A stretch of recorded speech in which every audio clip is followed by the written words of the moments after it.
Ok, vamos para el segundo corte. El primer tema del segundo corte es el juramento estimatorio. El juramento estimatorio es una estimación anticipada, razonada y detallada del valor de los perjuicios de orden material hecha por la propia parte que reclama judicialmente el perjuicio. ¿Cuál es perjuicio? Ya sea indemnización, compensación, frutas o mejoras.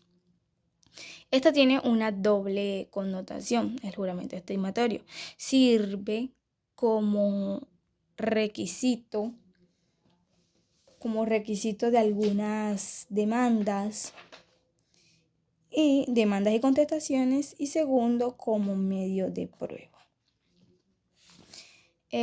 Bueno, ¿qué más? Efectos procesales y probatorios. Bueno, los efectos que genera el juramento estimatorio en cuanto a los procesales condiciona la admisión de la demanda y la reclamación del demandado.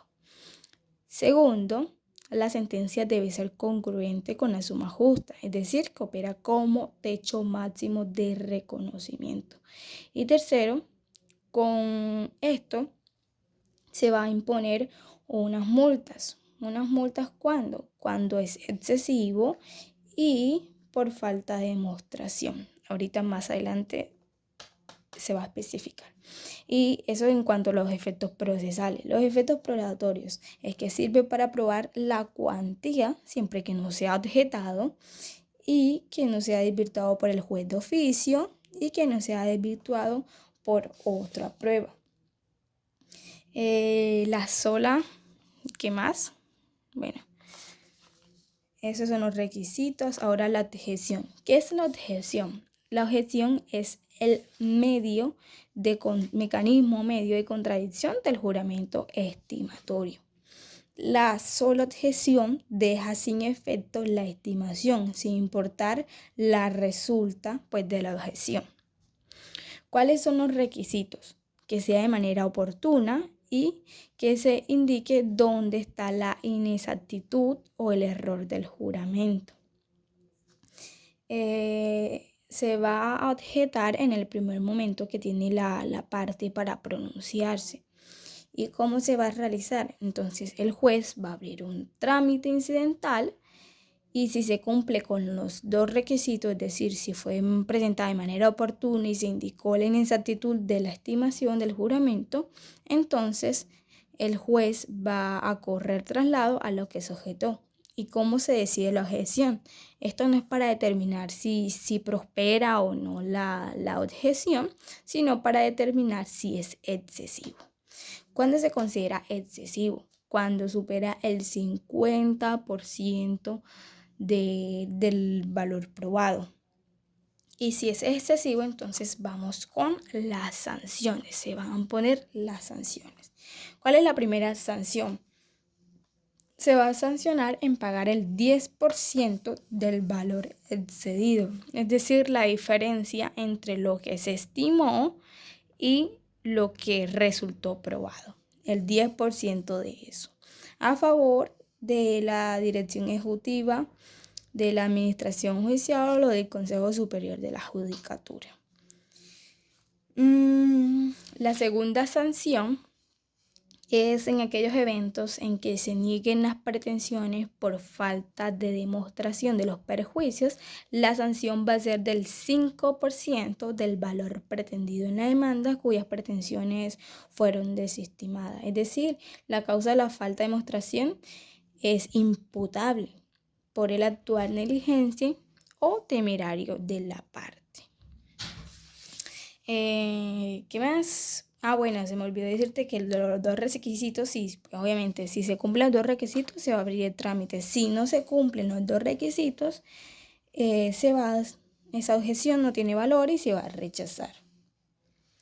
La oportunidad. Bueno, ya mencioné cuál era la oportunidad. Es el demandante, pues, con una demanda. Bueno, no lo mencioné, pero el demandante con una demanda y el demandado con la contestación. Cuando el juramento no es obligatorio, cuando se reclamen los perjuicios inmateriales y cuando quien reclame sea un incapaz. Hay que tener en cuenta que dentro de esta oportunidad, es decir, si la presenta el demandante en la demanda, pero bueno, es decir, si no la presenta el demandante, la demanda se va a inadmitir para que subsane y pues si no subsana, pues se va a rechazar. Pero en el caso del demandado, en la contestación, no se inadmite, sino que se le dan 5 días para que corrija, para que anexe el juramento y ya si no lo hace, pues no se considerará la reclamación y no se estudiará las pretensiones. Eso en cuanto al juramento estimatorio. Segundo, la declaración de parte y la confesión. La confesión es una declaración de parte, pero ¿qué pasa? Aquí vamos a proceder a la segunda arista, elemento fundamental de la confesión. El elemento para que esa declaración de parte se considere confesión es que se acepte un hecho que perjudique a la persona, al confesante, o que beneficie a la contraparte. Si no se cumple con estos elementos, con este elemento de que afecte a la parte o que beneficie a la contraparte, se va a quedar como simple declaración. Ese es el elemento. En penal no aparece la confesión, pero hay figuras similares que es el allanamiento. Similares pero no iguales, porque allanar significa aceptar pretensiones, pero confesar es aceptar hechos. Son parecidos, pero no. Bueno, la confesión es un medio de prueba, claramente. No se puede retratarse.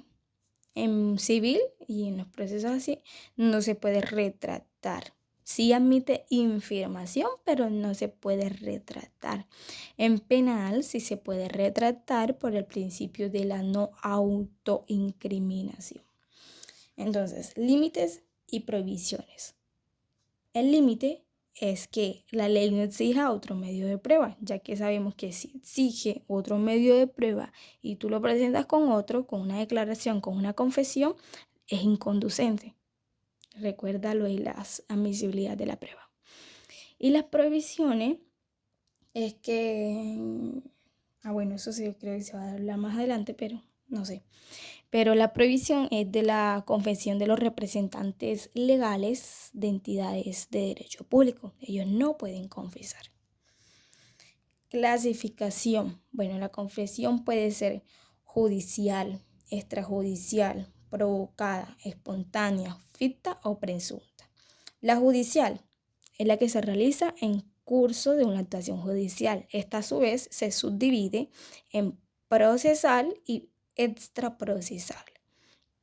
La procesal es la que surge en el proceso ante el juez y la extraprocesal es la que surge de una prueba anticipada. Ya sabes, entonces judicial, la que se da en una actuación judicial y puede ser procesal o extraprocesal. No la confundas la extraprocesal con la extrajudicial porque son distintas. Ahora, la extrajudicial es cualquier confesión que se hace en un escenario no judicial. La provocada es la que se obtiene mediante el interrogatorio de las partes, que ese es el segundo. No, pero ahorita se va a hablar de eso. Sí, ahorita se va a hablar de eso. El interrogatorio de partes y la espontánea es el hecho, es la que se hace por la parte sin la aprenta de un interrogatorio, se hace la misma persona por su iniciativa propia, la iniciativa del propio confesante.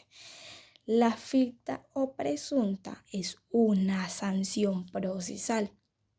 Es una presunción legal que indica que serán ciertos los hechos del interrogatorio, de la demanda, la contestación, cuando el citado a interrogación no conteste, no asista o responde evasivamente.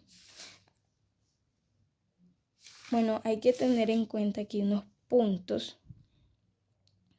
Es que, bueno, cuando se habla de presunción es que es un mecanismo que permite considerar cierto un hecho, pero digamos la ley y un libro que el profesor me mencionó es que hay muchas cosas que se pueden considerar como ciertas. Por ejemplo, aquí no contestó, no se pronunció, no hubo un pronunciamiento expreso y concreto, afirmó o negó contrario a la realidad, no asiste al interrogatorio sin causa, la parte de los representantes no responde la pregunta o es evasivo, la parte impide la práctica del dictamen, se opone sin causa a la exhibición de documentos, impide o obstaculiza la práctica de inspección judicial. O sea, son un montón.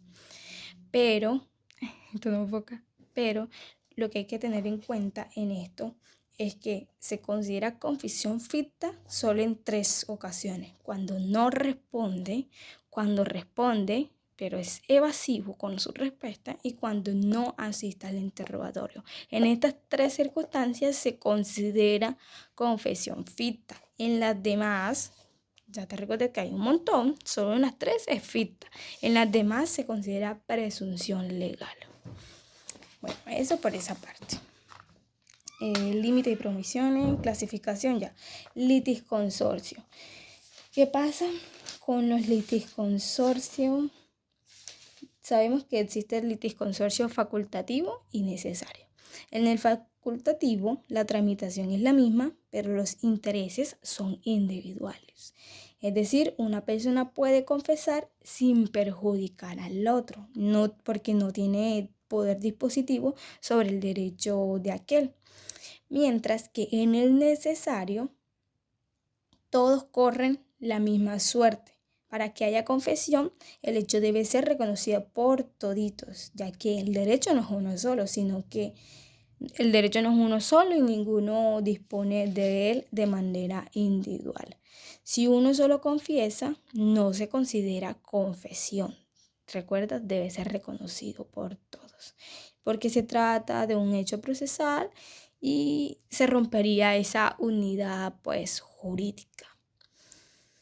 Bueno, la confesión que no provenga de todos los litisconsortes, pues se tendrá como testimonio de terceros, no como confesión. Listo, confesión por el apoderado. Es que el apoderado solo confesará si la parte que representa lo autoriza, ya que la confesión exige tener disposición sobre el derecho en litigio y el apoderado en principio pues carece de este poder. Primero la parte pues tiene que darle el poder. El abogado puede confesar espontáneamente en la audiencia inicial o en la única del verbal sumario si a quien representa no asiste sin causa previa, ya que pues si presentó excusa, lo que el juez va a hacer es aplazar la audiencia, pero si la persona no asiste, pues ahí sí el abogado puede confesar. Entonces, el poder para actuar en un proceso habilita al apoderado para confesar espontáneamente, como sucede en la demanda, en las excepciones y sus respuestas. Es decir, recuerda los tipos de clasificación: espontánea, ficta, provocada, Obviamente el apoderado no va a ser provocada porque esta es la que surge en el interrogatorio y él no puede hacer eso. Es espontánea porque es por su iniciativa. Bueno, ¿qué más? Bueno, los requisitos de existencia, validez y eficacia. Estos son un montón de requisitos. Esta me la preguntaron a mí, los requisitos de existencia en el examen. Requisitos de existencia son estos. Los de existencia son 5. Debe ser una declaración de parte. Debe tener por objeto hechos. Los hechos sobre los que versa deben ser favorables a la parte contraria o perjudiciales al confesante. Debe ser sobre hechos personales del confesante o sobre su conocimiento de hechos ajenos y que sea expreso. Estas son las de existencia. La validez, que sea libre, que sea consciente, que se cumplan las formalidades procesales y que el confesante tenga capacidad. Requisitos de eficacia, que haya una disponibilidad objetiva del derecho, que existe una autorización legal o convencional para hacerlo en nombre de otro y que la ley no exija otro medio de prueba, porque si exige otro medio de prueba es inconducente. ¿Qué más? Bueno, ¿qué más? Bueno, el curador no confiesa. ¿Por qué? Porque no dispone del derecho, no hay disposición. La confesión exige que haya disposición del derecho. El apoderado sí existe siempre y cuando tenga poder, pero su confesión es espontánea. Y el representante legal de personas jurídicas no confiesa. Ellos no confiesan, pero ellos sí pueden declarar. Ellos se les puede solicitar que hagan un informe y pues eso se consideraría declaración legal. Declaración legal. Declaración. De este informe no se puede derivar confesión, solo declaración. Bueno, yo creo que ya eso sería todo. Interrogatorio de partes. El interrogatorio de partes es un instrumento por medio del cual pues las partes intentan conseguir una confesión de manera provocada. ¿Por qué provocada? Porque es a través de la formulación de preguntas a la parte que se trata de obtener en respuesta la aceptación de ese hecho desfavorable. El juez puede hacer interrogatorio. ¿Cuándo se puede hacer? Se puede hacer si la misma parte solicita llamarse a ella misma a declarar. También si el juez de oficio lo decrete y también cuando la contraparte lo solicite.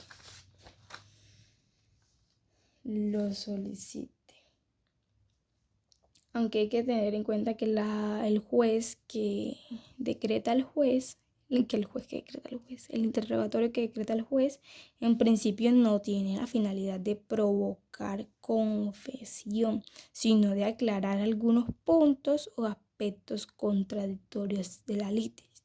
Aunque yo creo que el profesor dijo que nada obsta para que se produzca una confesión, pero es que luego se contradijo porque más adelante él mencionó que aquí el juez pregunta para aclarar ciertos puntos, no para provocar confesión. Lo que se extraen son indicios.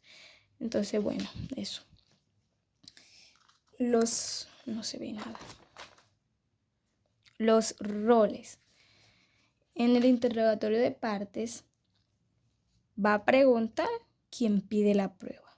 Si es el demandante quien solicita la prueba, para interrogar al demandado, quien va a preguntar es el apoderado del demandante. ¿Cuál es el rol de la otra persona? Pues fácil, responder las preguntas. ¿Cuál es el rol del juez? Hacer el control de legalidad de las actuaciones. Él va a verificar y velar que las preguntas tengan contenido que la ley permite. Características de las preguntas. Las preguntas deben ser pertinentes, conducentes, no repetitivas, claras, precisas, concisas, útiles, que no ofendan la dignidad del interrogado. Entonces eso es lo que va a estar pendiente el juez. Objeción. ¿Qué pasa si una pregunta no cumple con esos requisitos? Pues se va a objetar. ¿Quién no puede preguntar el apoderado judicial del que está siendo interrogado. La objeción. El interrogado controla las preguntas a través de las objeciones u oposiciones a las preguntas. ¿Qué más? Bueno, una vez que se objeta y el juez dice está bien, si hay objeción, pues esta objeción no tiene recursos. Entonces, ante las preguntas que son, digamos, que no son claras o que no son claras, el juez va a ordenar que se reformule. Si son compuestas, el juez va a ordenar que se dividan.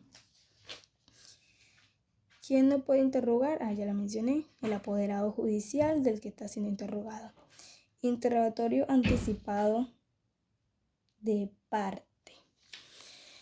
El interrogatorio anticipado de parte tiene una característica especial, es que sirve como título ejecutivo. Es decir, si hago un interrogatorio anticipado de parte y se obtiene una confesión y de esa confesión se desprende la existencia de una obligación clara, expresa y exigible a favor de una parte y en contra de la otra, con ese interrogatorio es como si tuviera un título ejecutivo y puedo iniciar un proceso ejecutivo.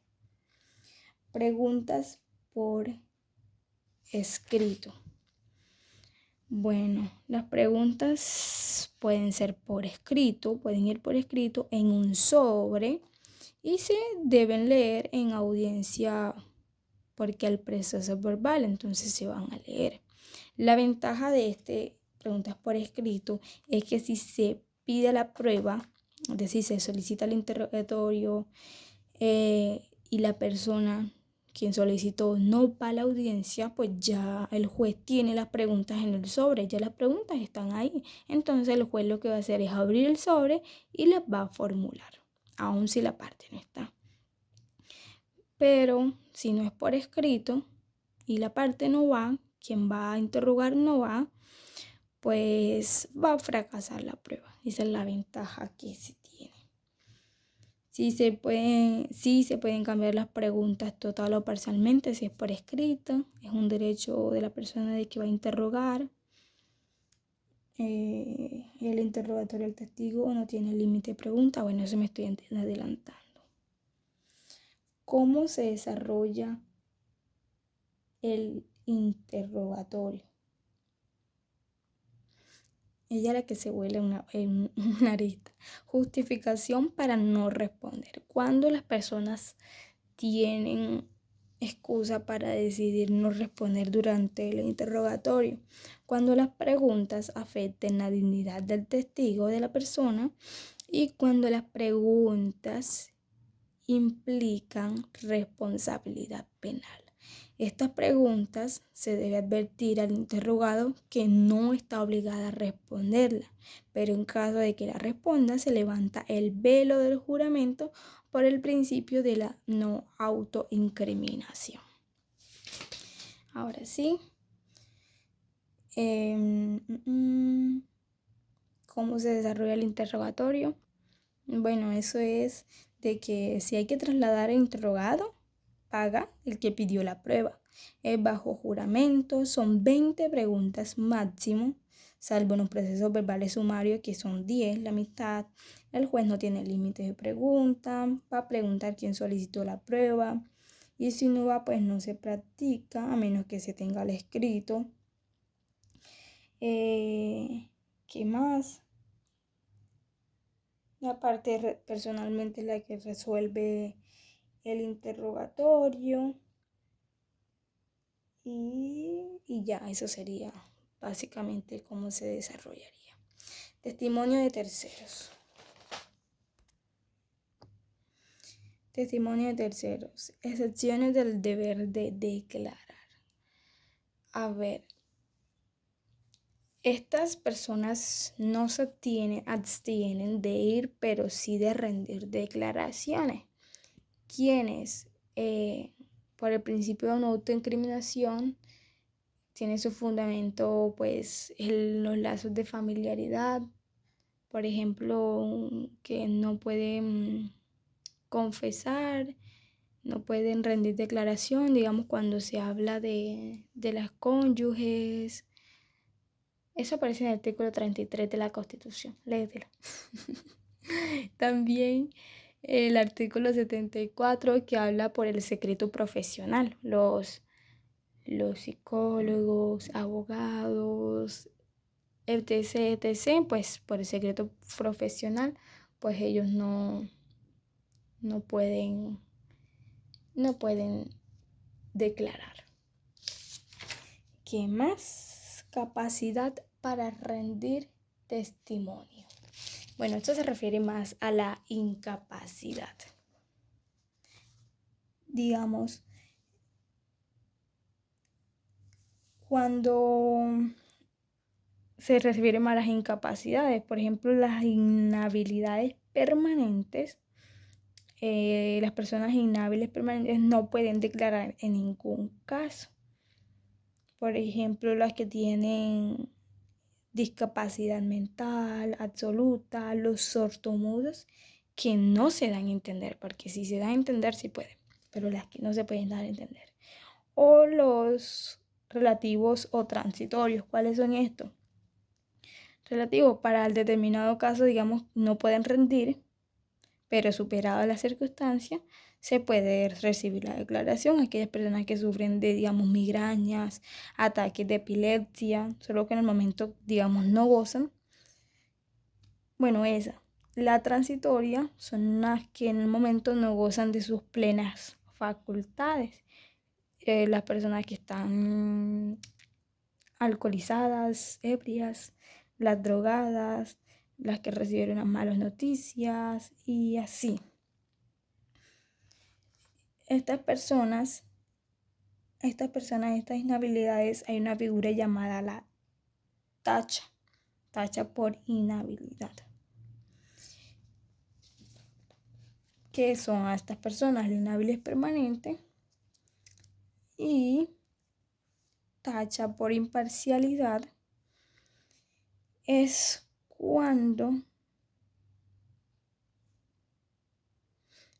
cuando la parte llamada a declarar está en circunstancias que afectan al testimonio. Por ejemplo, por su cercanía a la persona, por su afecto, porque le tiene odio. Obviamente esto va a afectar la parcialidad de la confesión, de la declaración. Obviamente se va a imponer que se haga un análisis para ver si esa relación afecta o no la imparcialidad. ¿Cómo se puede formular? Puede ser en el transcurso de la declaración, el juez permite inclusive que esa persona que tacha, interrogue. ¿Qué más? Limitación de testimonios. Digamos, ¿cuántos testigos de testimonios? ¿Cuántos testigos pueden ser? Digamos que la ley, bueno, en general, pueden ser en el verbal sumario, hay un límite y es que son 2 por hecho, 2 testigos por hecho. En la oral son máximo 4 testigos. No se puede negar en el decreto la cantidad, pero cuando está, digamos, recepcionando y se ve que, digamos, se van a recibir, digamos, 8 testigos para un solo hecho, pues obviamente eso es exagerado, todos van a decir lo mismo, entonces van a limitar la recepción de los testimonios. Consecuencias de la inasistencia. Son 4 consecuencias. Se va a prescindir de la prueba. Si la persona vive en el territorio, se puede solicitar que la policía conduzca al testigo a la audiencia. Tercero, se puede suspender la audiencia. Si el testigo es fundamental, se puede suspender la audiencia y ordenar citación. Y cuarto, se va a imponer unas multas.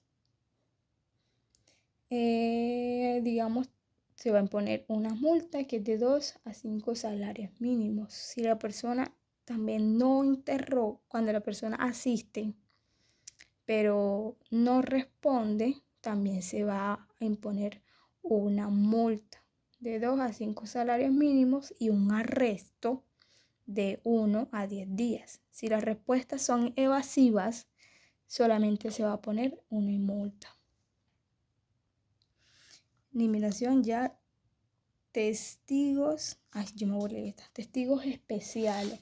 Eso se refiere, digamos, el presidente y vicepresidente, su testimonio se va a recibir en su despacho. En el caso de los agentes diplomáticos hay que pedir permiso al cónsul y solo así se recibe la declaración.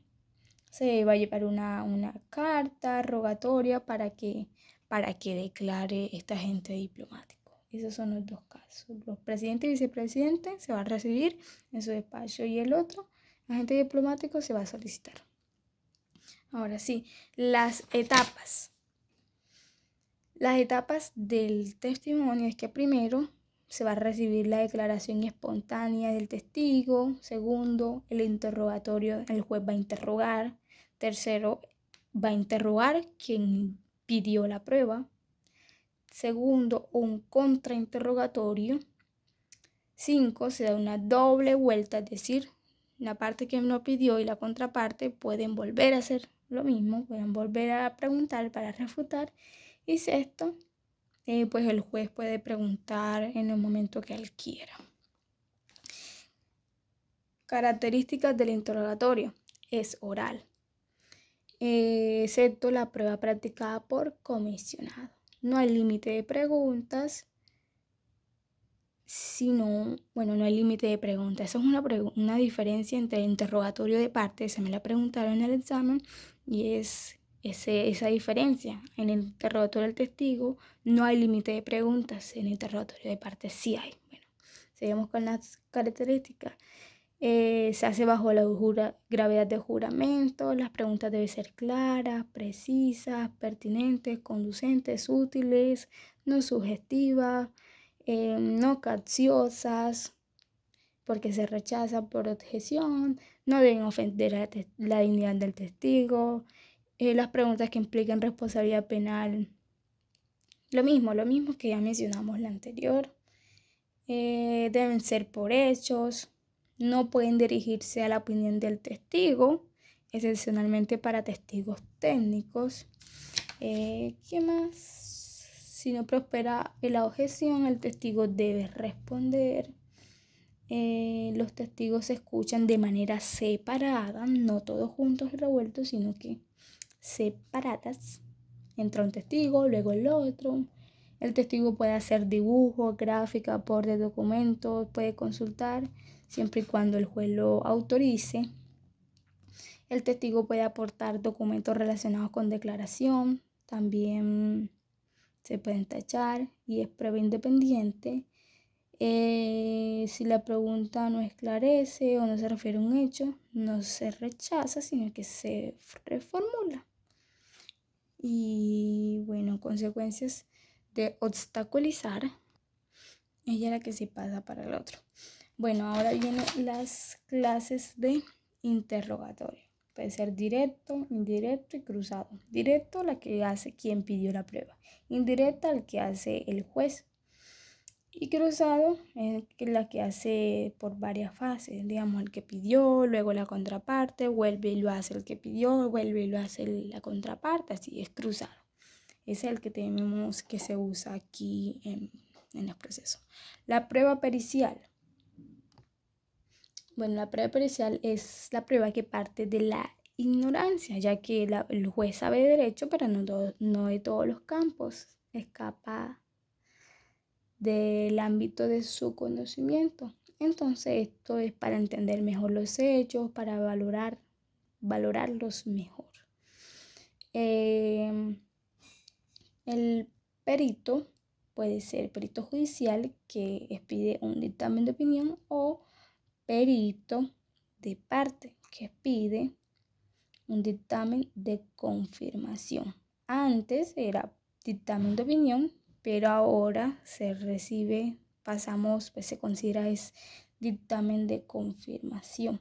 Es decir, dejó de ser prueba del juez para llamarse perito de confirmación. Prueba pericial, la finalidad pues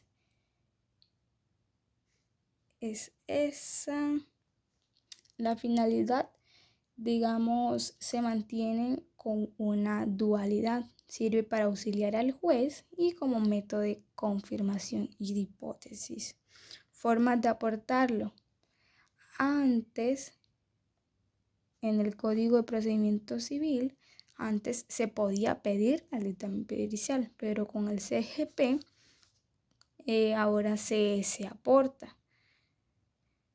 No se pide, sino que se debe aportar. Si se anuncia, si se aporta o se anuncia, se dice, digamos, la persona va a decir, no, voy a traer un dictamen pericial y el juez va a darle un término. Contradicción. La contradicción de la prueba del dictamen pericial o la prueba pericial. Esta me la preguntarán a mí. ¿De qué manera se puede controvertir? Bueno, primero aportando un dictamen pericial. La parte que va a controvertir va a aportar su propio dictamen pericial. O puede solicitar interrogar al perito. Puede ser ambas, aportando y también solicitando el interrogatorio. Características de la prueba pericial, del dictamen pericial. Debe ser rendido por un solo perito. Se rinde bajo juramento. No puede versar sobre puntos de derecho. Por un solo hecho, un solo dictamen. El dictamen deberá acreditarse con documentos. Debe ser claro, preciso, exhaustivo y detallado. En el dictamen se van a explicar los métodos, experimentos, fuentes con el que se basó. Ahora sí, el contenido del documento del dictamen pericial es que se va a identificar quién nos rinda, se va a indicar las direcciones, nombre, datos, la profesión, se van a anexar los documentos, lista de casos, etc.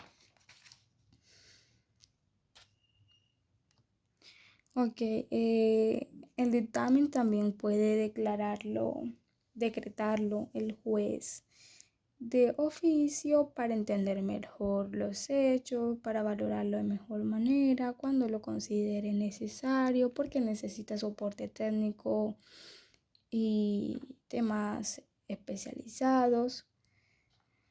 ¿Qué más? Consecuencias de obstaculizar la práctica de esta prueba es que quien obstaculice, pues se configura indicio en contra y quien impide configura presunción de certeza. Entonces, es diferente impedir y obstaculizar.